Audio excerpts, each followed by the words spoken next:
Santa, un placer. Estamos contigo aquí en las jornadas de Bilbo. Vas a dar una charla dentro de poco, tenemos que ir con un poco de prisa, Sí. ahora mismo sobre género, ¿no? En medicina y en salud, y queríamos empezar hablando por ahí. ¿Tú crees que existe el sesgo de género en la carrera?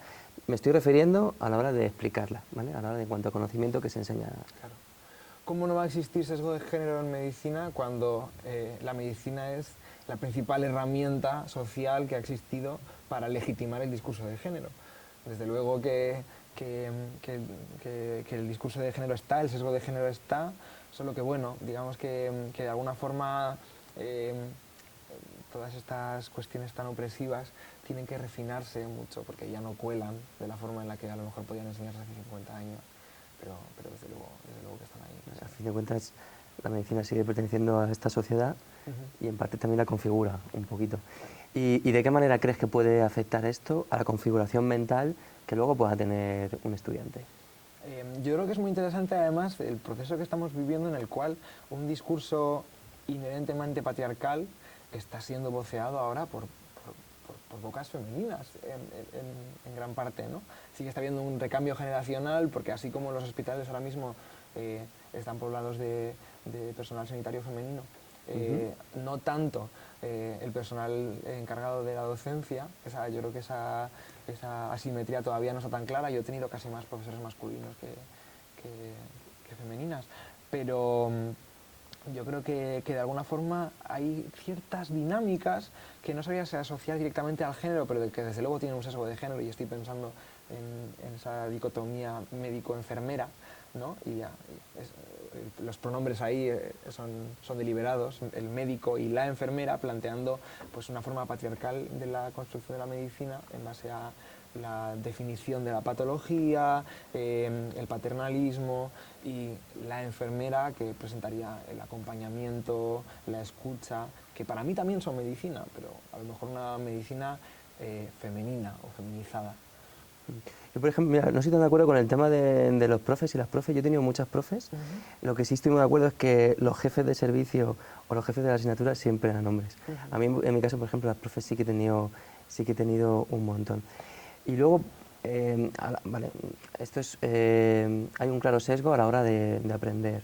Pero esto de qué forma, luego un estudiante que a muy poco tiempo de terminar la carrera, tú estás en sexto, a muy poquito tiempo ya tenemos que estar viendo pacientes. ¿De qué forma esta configuración mental que adoptamos durante la carrera influye luego a la hora de enfrentarnos en la consulta con pacientes? Sí, yo creo que tiene mucho que ver con el tipo test, porque al final, bueno, ya podríamos entrar aquí en la cuestión del MIR y de cómo también de alguna forma estandariza el aprendizaje y la evaluación al tipo test, en el que no existe ambivalencia, no existe ambigüedad, es o correcto o falso, ¿no? Digamos que encajar la diversidad en una dinámica de verdadero o falso es imposible, porque la cuestión de la diversidad choca frontalmente con esta forma, ¿no? Al mismo tiempo yo entiendo la contracrítica, el decir, ya, pero es que yo creo que la persona que me opere no se equivoque, ¿no? O lo que es lo mismo, decir, entiendo que se le exija más a medicina que al resto de las carreras. Claro, pero todo tiene su precio, porque enseñarnos durante 6 años en una dinámica de todo lo que no es falso, o sea, todo lo que no es verdadero es falso, implica que todo lo que no es lo sano es lo enfermo. Entonces, ¿cómo nos enfrentamos nosotras con la diversidad a la hora de plantearnos en consulta que algo no es lo sano? Pues tiene que ser lo enfermo.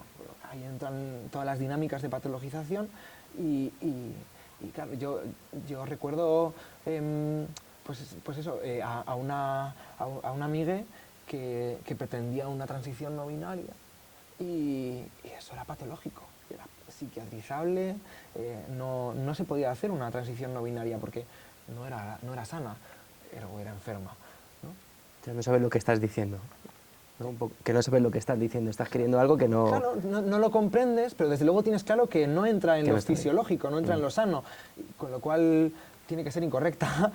Ya. Y luego también, para aterrizarlo un poco, no sé, que alguien pueda ver cómo se puede materializar esto, también lo que podemos incurrir es en un sobrediagnóstico o en un infradiagnóstico, dependiendo de ese sesgo de género también. O sea, por ejemplo, está ya estudiado que se diagnostican mucho menos infartos en mujeres, Porque por se ejemplo. estudian los síntomas masculinos y también está bastante probado que ser mujer es un factor de riesgo en la entrada en una UCI, porque gran parte de los fármacos que utilizan no están testados de la misma forma en cuerpos asignados mujer y cuerpos asignados hombre, y por lo tanto no se tiene, bueno, pues existen variabilidades bueno, que condicionan una mayor mortalidad en las UCIs a las mujeres que a los hombres.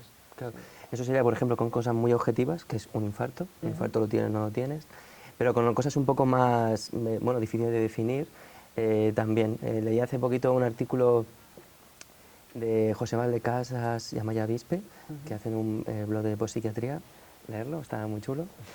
En el que, bueno, se veía claramente en el que la gente que, o sea, los médicos que escribíamos en las historias clínicas, normalmente poníamos más juicios de valor, a fin de cuentas prejuicios, refiriéndonos a una historia de una mujer.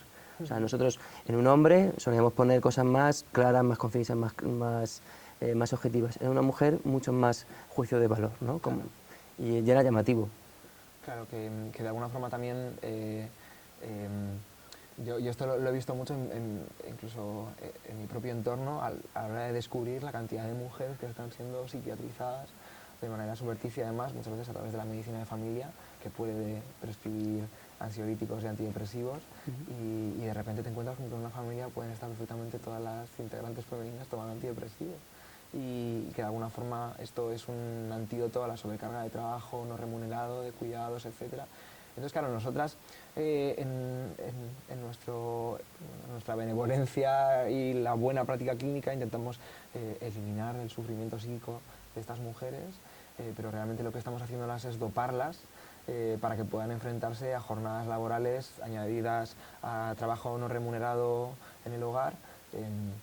Y a lo mejor haría falta un cambio sustancial a nivel de cómo comprendemos el reparto de tareas, etcétera, pero como no se da, pues bueno, las dopamos.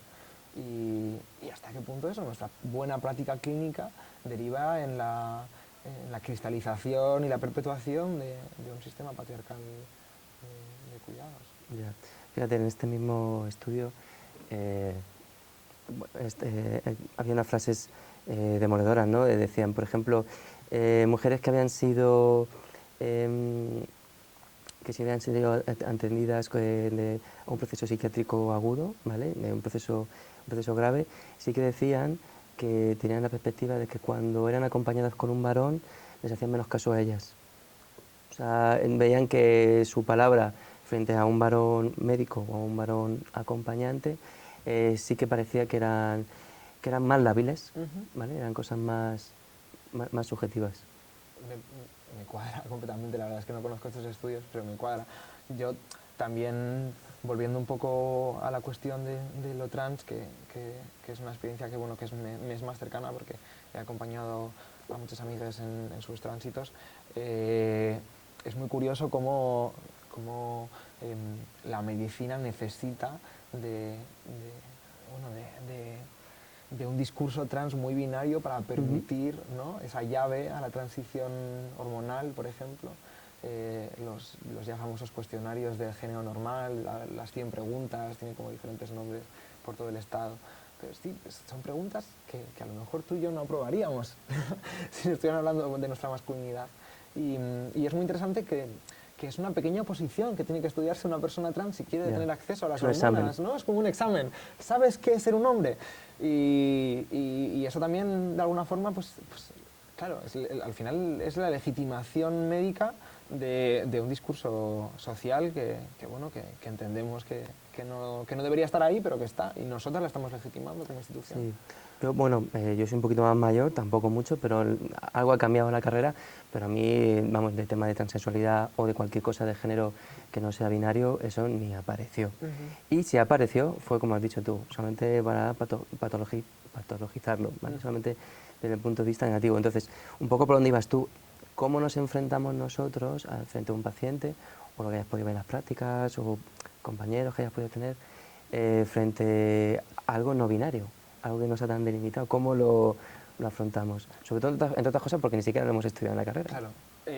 Para mí eso es ya lo más interesante, el hecho de que vamos a operar como autoridades de algo que no hemos estudiado, con la paradoja que eso ya implica. Y claro, la cuestión es, volviendo a lo que hablaba antes, ¿no? De lo sano y lo enfermo, lo verdadero y lo falso, es que encajar esto en un discurso hegemónico del falso verdadero es muy complicado, porque plantea la cuestión de la diversidad inherente a la experiencia humana. Entonces, pues a lo mejor es que aquí nuestro trabajo no es tanto identificar, diagnosticar y tratar, sino acompañar y permitir a las personas acceder a las herramientas de producción de subjetividad que consideren, entendiendo las hormonas como una herramienta de producción de subjetividad a la que todas deberíamos tener acceso, sin tener que cumplir unos estándares prefijados, ¿no? De qué es la masculinidad y qué es la feminidad y hasta qué punto tú te puedes adherir a esas definiciones. Pero claro, es que me parece muy interesante esta anécdota, me la contaron un poco off the record, sobre uno de los primeros congresos de la American Society of Pediatrics, no sé si la estoy diciendo bien, pero es indiferente. La cuestión es que, bueno, a la hora de generar un estudio epidemiológico transversal sobre la intersexualidad, se llevaron una pequeña gran sorpresa, porque lo que para ellos era patológico, y atendiendo a las cuestiones de bioestadística de la normalidad, la campana de Gauss y todo esto, se les salía un poquito el número. Esperaban bastantes menos individuos intersexuales de los que verdaderamente se encontraron. Y bueno, se lanzó en una de esas primeras reuniones la pregunta de si realmente existían solo dos sexos en la raza humana. Se eliminó de las actas la pregunta. O sea, porque ya solo preguntar esto desde un estamento médico suponía, vamos, dinamitar la base heteropatriarcal necesaria para la perpetuación de nuestro sistema capitalista, reproductivo, etc. Ya solo preguntarlo. No el hecho de que la pregunta, me imagino que la respuesta sería sí, obviamente, solo hay dos sexos. Pero ya el hecho de que se preguntara era tan incómodo que la pregunta se eliminó de las actas. Yo creo que eso es, una vez más, una prueba muy interesante de cómo la medicina, que a priori se presupone como una ciencia neutra, objetiva, funciona como un elemento legitimador de discursos sociales políticos con un encaje temporal muy determinado. Me pregunto si dentro de 100, 200 años, si no hemos desaparecido como especie, que es hacia lo que estamos teniendo ahora mismo. Estamos en unas elecciones dentro de 2 días, o sea que ya veremos lo que va a salir. Pero desde luego, si dentro de 100, 200 años nos mantenemos como especie y los movimientos de emancipación han hecho su trabajo y tal, y vamos a plantear aquí una utopía feminista, yo de verdad me imagino cómo se explicarán el hecho de que en un momento temporal tan concreto la ciencia médica nos hizo creer que solo existían dos géneros, dos sexos o lo que fuere. Verdaderamente me parece que será un ejercicio muy interesante para los historiadores del futuro. Bueno, estamos en un proceso, no solamente con el género, ¿no? Un poco de negar a la otra persona, a lo otro en general, ¿no? Negamos en cuanto a género, en cuanto a raza, en cuanto a clase. Tú no es que seas algo, es simplemente tú no eres lo que yo soy. Desde luego. O sea, tú no eres... en cuanto al extranjero, ¿no? Tú eres algo que no perteneces a lo que yo soy. En cuanto a clase, tú eres simplemente alguien que no estás en mi estamento. Directamente negamos cualquier tipo de diversidad, claro, de lo que sea, con todo lo que implica luego dentro de la consulta. Yo creo que tiene mucho que ver con, además, esa construcción de la identidad a partir de la otredad. Sí. Porque la cuestión es cómo nuestras identidades, desde luego nuestras identidades de privilegio, ¿no? Ocupan un lugar que bueno, en la antropología le denominamos el espacio no definido, ¿no? Porque el espacio no definido, yo lo suelo explicar con la raza, y si me puedes permitir un poco la analogía, que no es perfecta, y jugar con raza y género tiene como sus aristas, pero creo que se explica muy bien aquí. Cuando yo pregunto en una sala, ¿quién es blanco aquí?, ¿no? Y me levantan la mano las caucásicas, y entonces levanto mi taco de páginas y señalo un color blanco, y después pongo mi mano al lado y digo, ¿de verdad somos blancas? ¿Por qué decimos que somos blancas? Porque realmente cuando ser blanca no significa nada, per se. Es ese espacio no delimitado, ¿no? ¿Cuál es la única forma de darle sentido a la blanquitud? Pues decir, no soy negra, no soy hispana, no soy gitana, no soy latina. Claro, de repente hemos puesto como las vallas al campo, ¿no? Y lo hemos cercado a través de esas otredades.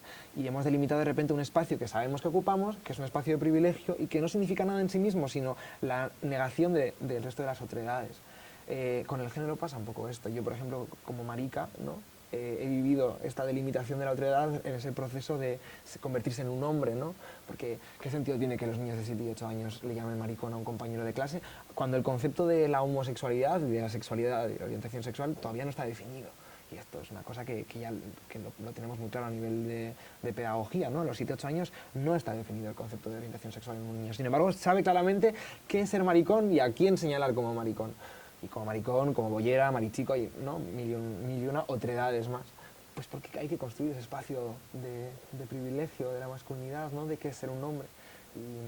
Y bueno, claro, esto tiene sus implicaciones en la consulta. Construirte también. negando a los demás. Claro. O sea, no es construirte a ti, Claro. sino que... Ya.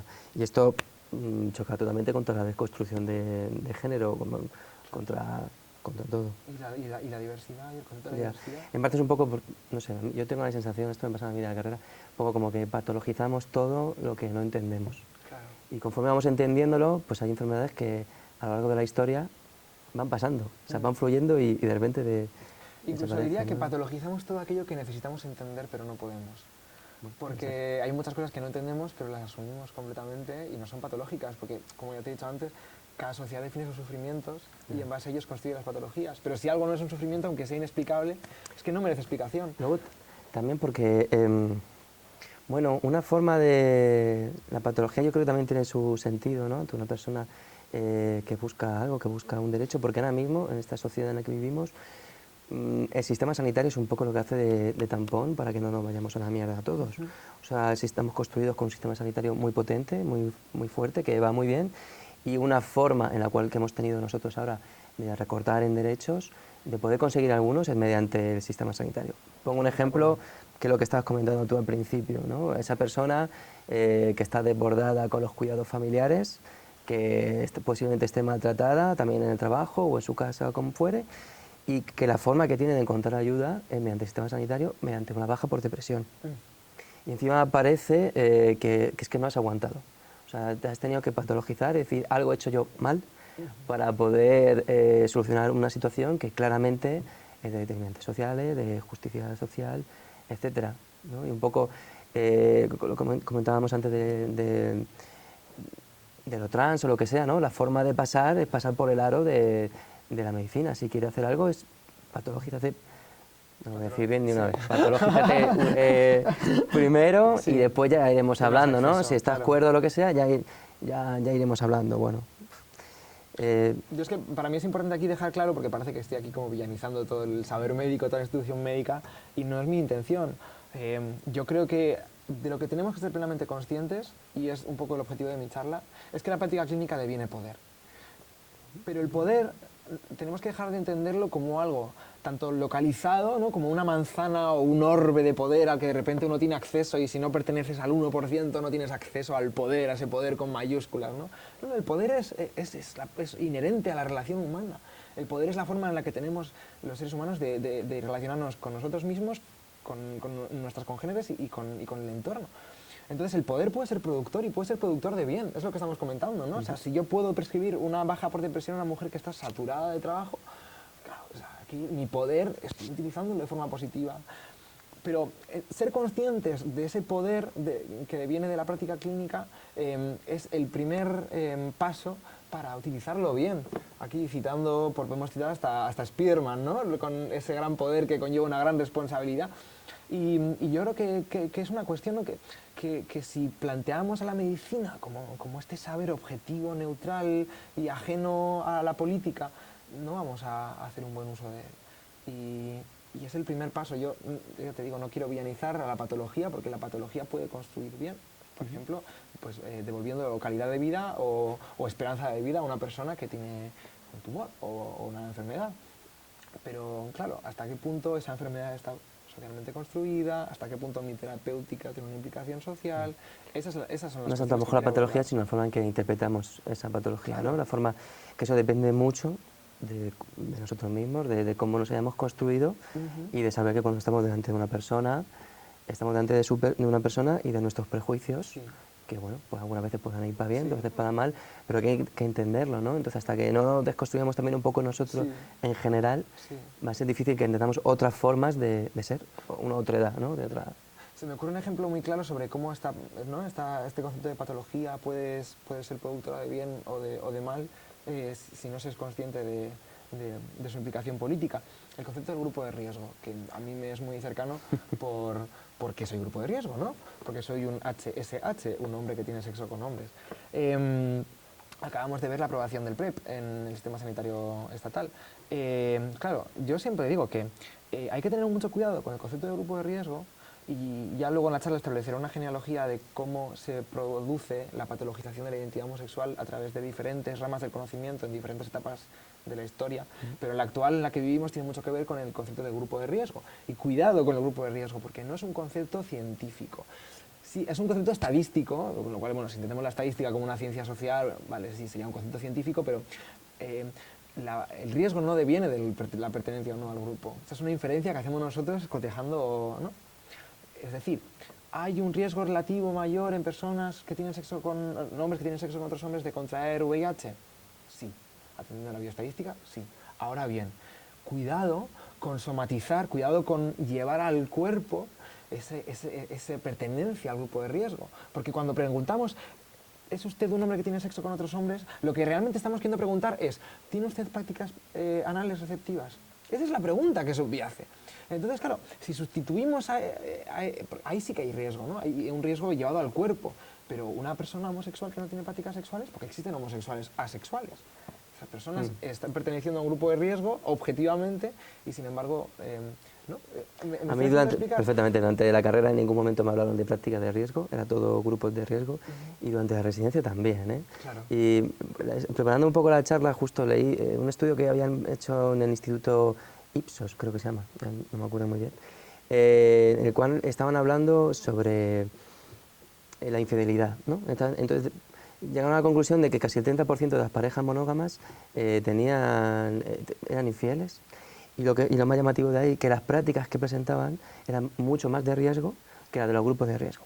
Y en cambio, una pareja monógama, no le preguntamos, ¿estás siendo infiel? Claro, porque puedes tener mucho más riesgo, ¿no?, que lo que estamos comentando. Y quizá lo único que tenemos aquí es cuando, por ejemplo, lo que queremos, desde un punto de vista bien, ¿vale? Pongamos que me viene una pareja homosexual, hombre, y yo quiero tener en cuenta el VIH por si acaso para prevenir. Pero si no tengo en cuenta que también eso viene de un prejuicio, que es el mío, Claro. pues quizás no estoy haciendo todo lo bien que yo quiera, ¿no? Por supuesto. Incluso de buen... Y en el consejo anticonceptivo, yo lo he vivido esto en la práctica clínica. De repente, pues hacer una entrevista clínica, ¿estás utilizando un método anticonceptivo? No. ¿Te quieres quedar embarazada? No. ¿Eres consciente de que si no es un método anticonceptivo te vas a quedar embarazada?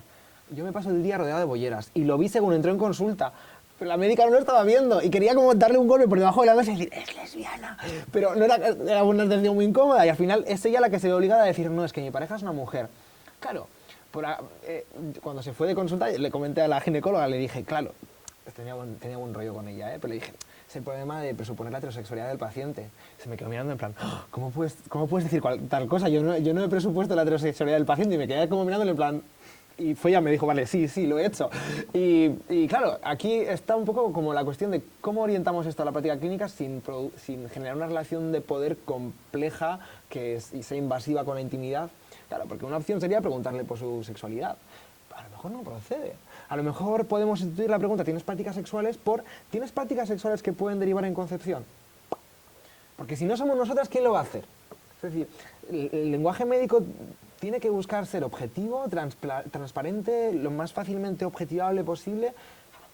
A la pregunta, ¿tienes prácticas sexuales que puedan derivar en concepción?, mucha gente se puede quedar, pero a lo mejor también es porque no nos hemos habituado a hacerla, ¿no? Porque, sin embargo, no sé, cuestiones como una tensión arterial hace 50 años también podían sonar a ciencia ficción, y a base de nosotras preguntarla, incluirla un poco en la economía lingüística. Puede ser, o puede ser que tampoco haga falta un lenguaje mucho más complicado, simplemente si tú con tu práctica, también con tu forma de hablar, obviamente, tú das pie a que la otra persona no se siente tan juzgada, es decir, que la otra persona pueda ser persona, pueda ser con todo lo que es, pues a lo mejor te lo dice y ya está, o también no te lo dice o lo que sea. Sí, sí. Bueno, Santa, pues un placer hablar contigo. Te puedes haber venido a la charla de Osachen para haberla visto en su esplendor, esto ha sido un poco cortito, pero te pueden leer en Pícara, por ejemplo. Sí, me pueden leer en Pícara Magazine, La Santa Marica es el nombre con el que firmo, y bueno, es un buen comienzo. Muy Sí. bien. Pues muy guay y hasta otra. Muchas gracias. Chao.